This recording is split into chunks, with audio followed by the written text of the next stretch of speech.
আজকে আপনাদের আমি তৈরি করে দেখাবো চিংড়ি মাছের মালাইকারি। এটা আপনারা ভাত, পোলাও, ফ্রাইড রাইস সবার সঙ্গেই খেতে পারবেন। আসুন তাহলে দেখে নেওয়া যাক কীরকমভাবে আমি তৈরি করি। আমি সিপ্রা, আপনারা দেখছেন সিপ্রা রান্নাঘর। এখানে আমি চিংড়ি মাছ নিয়েছি 800 গ্রাম, খুব পরিষ্কার করে ধুয়ে জল ঝরিয়ে নিয়েছি। এবার এতে আমি নুন দিলাম আন্দাজ মতো,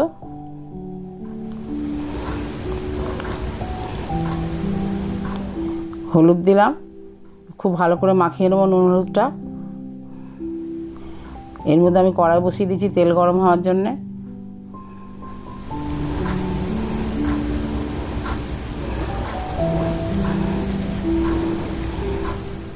তেলটা গরম হয়ে গেছে, আমি মাছ ছেড়ে দিলাম এতে।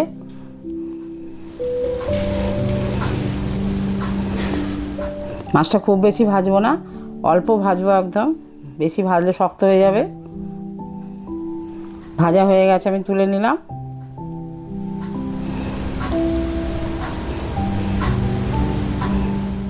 আমি ওই তেলে আবার মাছগুলো, যে মাছগুলো আছে ওগুলোও দিয়ে দেবো।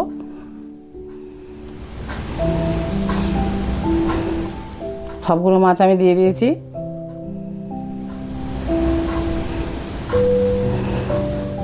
এখানে আমি একটা বাটা মশলা তৈরি করব। 8-10টা কাঁচা লঙ্কা নিয়েছি, 5-6 টুকরো আদা নিয়েছি।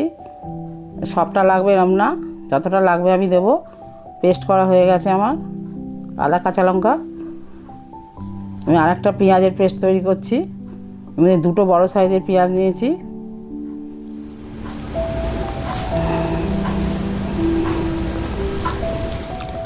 ওই তেলের মধ্যে আমি এবার একটা তেজপাতা আর 1/2 চামচ সাজিয়ে দিলাম, আর গোটা গরম মশলা দিলাম, ছোটো এলাচ, লবঙ্গ, দারচিনি।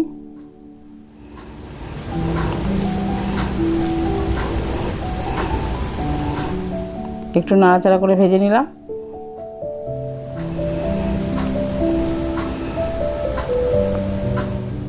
এর মধ্যে বেটে রাখা পেঁয়াজটা দিয়ে দিলাম। পেঁয়াজটা ভাজা অবধি, কাঁচা গন্ধ যাওয়া অবধি নাড়বো।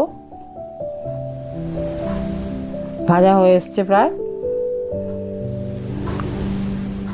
এর মধ্যে আদা আর কাঁচা লঙ্কা বাটাটা দিয়ে দিলাম আন্দাজ মতো। আপনারা যেমন ঝাল খেতে পছন্দ করেন সেরকম দেবেন। আমি 3 চামচ মতো দিয়েছি এতে।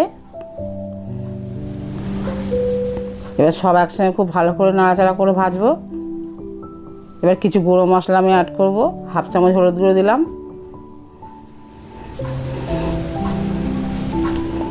1/2 চামচের একটু বেশি কাশ্মীরি লঙ্কার গুঁড়ো দিলাম,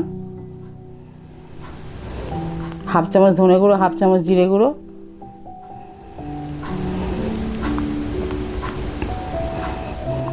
আন্দাজ মতো নুন দিলাম।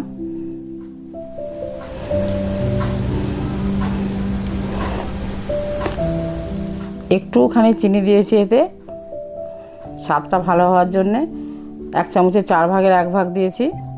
সব মশলা খুব ভালো করে মিশিয়ে নেব, যতক্ষণ না তেল ছাড়ছে ভাজতে থাকবো।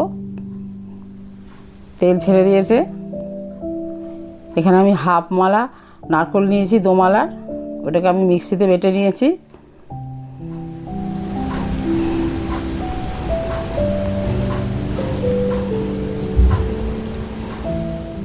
সবটাই দিয়ে দিয়েছি।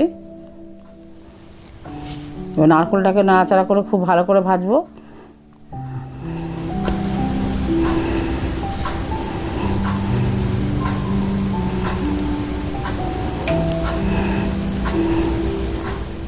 হাফ চামচ গরম মশলা গুঁড়ো দিলাম,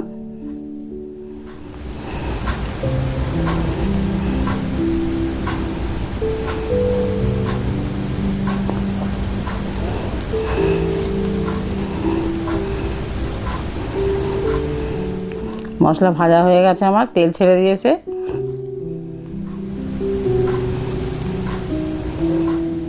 জল দিলাম আন্দাজ মতো, মনে হচ্ছে আর একটু জল লাগবে, আর একটু জল দিয়ে দিয়েছি। ঢাকা দিয়ে দিলাম ফুটে ওঠার জন্যে। ঢাকনাটা খুলে এতে আমি 4 চামচ মতো দুধের সর বেটে দিয়েছি, মিক্সিতে পেস্ট করে দিয়েছি।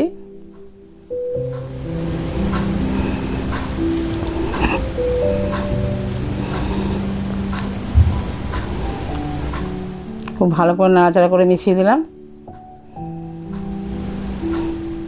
ভেজে রাখা চিংড়ি মাছগুলো দিয়ে দিলাম এর মধ্যে।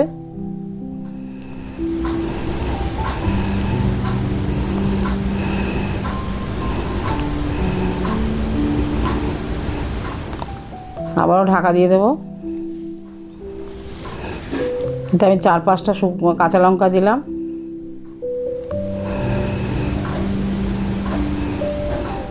এক চামচ মতো ঘি দিলাম। রান্নাটা প্রায় কমপ্লিট হয়ে গেছে।